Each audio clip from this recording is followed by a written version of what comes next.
In this video, we will define the concept of power. So power is something that relates the work done by forces with the time in which the work is done. So for example, if you take this ball over here of a certain weight, let's say we know its weight, and it's raised from certain height to certain height, let's say delta y, we know that the work done would be equal to work done due to gravity is defined as minus mg delta y. So if you know the weight, let's say the weight is 10 newtons, so that's minus 10 times, and delta y is 1 meter, so that will be minus 10 joules. Okay, so you are doing work against gravity to raise the ball from one height to height, and the work done is 10 joules. But this work could be performed in 1 second of time, or 2 seconds, or 5 or 10 seconds. And in every case, if the time duration is different, the requirement on the person to execute this work or on a motor, on a system to do this work would differ. So power captures the work done with the time in which the work is done by a very simple formula. So power is defined as the work done divided by the delta t, which is the time in which the work is done. And this is actually what we call average power. Okay, so this is the average power, because the power requirement could change from instant to instant. So if work is defined as, let's say, F dot dr, and this is the integral F dot dr over delta t, assuming that the force is constant, then we can write this as F delta dr over delta t. And for the simple case, if let's say delta r is nothing but delta x I hat, so that's the motion along only, let's say, I hat direction, okay, then this would change to F times velocity, right, average velocity. So that's the average power in that case that you can compute. So you can multiply the force with the average velocity to get the average power.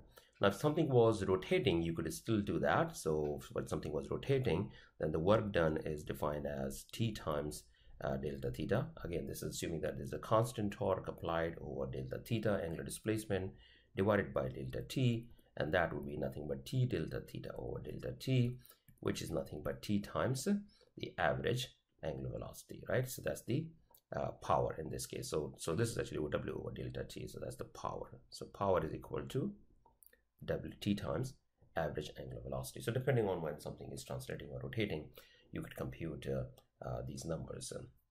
A second notion is the notion of efficiency. So efficiency is, we'll write it as Greek symbol eta, is defined as output power divided by input power. So in a system, in a mechanical system, there would be some input power provided. Okay, that could be the source of driving something, and there could be some output power. So for example, if you have a turbine, and let's say that turbine, let me do this as an example. So we have this turbine, and I'm drawing it as a gear. And you have, I don't know, there's some reservoir for water, and the water flows down, okay, on this turbine, which allows this turbine to rotate about a certain point. So as a result of this flow rate, the turbine is rotating, and then there is generator connected to this turbine, which produces electricity for you, right? So knowing something about the mass flow rate over here, let's say m dot is given as what we'll call it, let's say 100 kilograms per second, the rate at which the water is falling, can be compute what the efficiency of the system is if we know the output power from the generator. So we know something about the output power, okay, and we can compute what the input over here is. So let's compute that. So the input is P input is the work done over delta time, right? So the work done over here is nothing but mgh, okay, divided by the delta t. So we know m dot, which is nothing but m over delta t, the rate at which the mass is changing. So that's 100 kilograms per second, so that times 10. And let's say h is given to you as, I don't know, we'll call it what, 100 meters. So 100 meters. So that would be what, 10 to the power 5 joules per second, and joules per second is written as watt, so that's 10 to the power 5 watt. So that's the input power. Okay, so we have the potential to capture this much of energy in the system at a certain rate. Okay, that's what it is telling us.